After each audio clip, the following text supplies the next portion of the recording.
Then thanks, Doug. Tomorrow, voters across America will have the opportunity to participate in a caucus to vote for the Republican nominee for president. The caucus replaces the presidential primary election, which Missouri representatives did not vote to implement this year. Each county has at least one site where voters will meet. The chairman for the Missouri Republican Party says there are a few things voters need to know ahead of the big day. What it will look like is you have to be a registered voter of your county. You have to have a government-issued current picture ID and be willing to sign a statement that you are, in fact, a Republican, because we do not register by party in Missouri.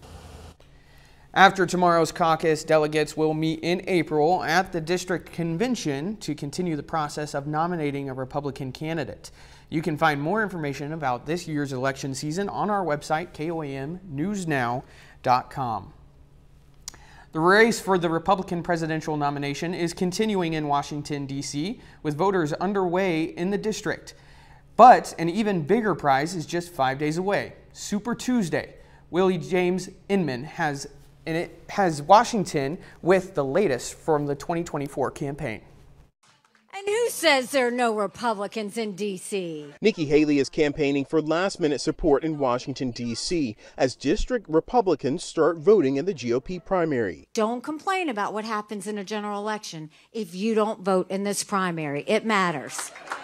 Former President Donald Trump has beaten Haley in every state that has voted so far. But the former UN ambassador has vowed to stay in the race through at least Super Tuesday, the 15 states that go to the polls next week. Nikki is still putting her message out there, and I support her message. Haley's campaign announced that it raised more than $12 million in February, helping her stay in the race for the foreseeable future. But she's way behind in the battle for delegates. A third of the delegates needed to win the nomination are up for grabs on Tuesday, meaning Trump could all but lock up the race with a big night. He released a video on social media Friday urging his supporters to vote. It's called Super Tuesday. It's big stuff, and it's the single most important primary day of the year. Polls show immigration is the #1 concern among voters right now. And both President Biden and former President Trump were about 300 miles apart in Texas Thursday visiting the U.S.-Mexico border, talking about the issue that could swing the race. Willie James Inman, CBS News, Washington. Pollsters say Republicans are the big reason for the jump in immigration being the most important issue. 57% of Republicans surveyed selected immigration as the top issue, a 37% jump since January.